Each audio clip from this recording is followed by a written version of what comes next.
தெலுங்கானால கேசிஆரோட கட்சி பாரத் ராஷ்டிர சமிதியா இருந்தாலும் சரி, பீகார்ல ராஷ்டிரிய ஜனதா தள் லாலு யாதவோடு இருந்தாலும் சரி, எல்லா இடத்துலயும் குடும்பமோடு சேர்ந்த கட்சிகள்லாம் ஒரு மாரி பிளவையோ அல்லது அண்ணன் தங்கை அல்லது அண்ணா தம்பி அவர்களுடைய போட்டி மனப்பான்மையிலயோ போகிறது. பொதுவாவே நம்ம இது வணிகத்துறையில பார்த்திருக்கோம். அம்பானி பிரதர்ஸ் வந்து முகேஷும் அனிலும் ஒரு காலத்துல சண்டை பிடிச்சினாங்க.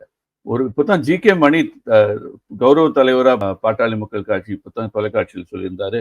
இது ஒரு கட்சி, ஒரு குடும்பம் மாறினாரு. ஆனா எங்கள மாதிரி பத்திரிகையாளருக்கு என்ன தோணும், நீங்க கட்சி குடும்பம் மாதிரிங்கிறீங்க. ஆனா குடும்பத்துக்குள்ளேயே சண்டை நடந்திருக்கிற மாதிரி இருக்கு. கட்சியை வந்து குடும்பம்னாக்க கட்சி தொண்டர்களோட பேச்சு ஒன்றும் கேட்கறதுக்கு இல்லை. எல்லாமே மேல் மட்டத்திலேருந்து கீழே போயிட்டு இருக்கு. ஜனநாயகம்னு பார்த்தீங்கன்னா உள்கட்சி ஜனநாயகமும் முக்கியம். அதையும் நம்ம எடுத்து பார்க்கணும்.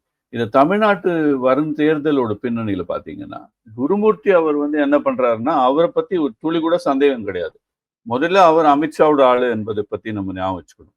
துக்ளக் ஆசிரியரா இருந்தாலும் அவர் மோடிக்கும் வேண்டப்பட்ட ஆளு, அமித்ஷாவுக்கும் வேண்டப்பட்ட ஆளு. அவர் நம்ம டாக்டர் ராமதாஸ் போய் பார்த்தாருன்னா என்ன அர்த்தம்னா, கூடிய மட்டும் என்னமாவது பேசி பாட்டாளி மக்கள் கட்சியை ஒன்னா வைக்க ஒரு முயற்சி நடந்துட்டு இருக்கு.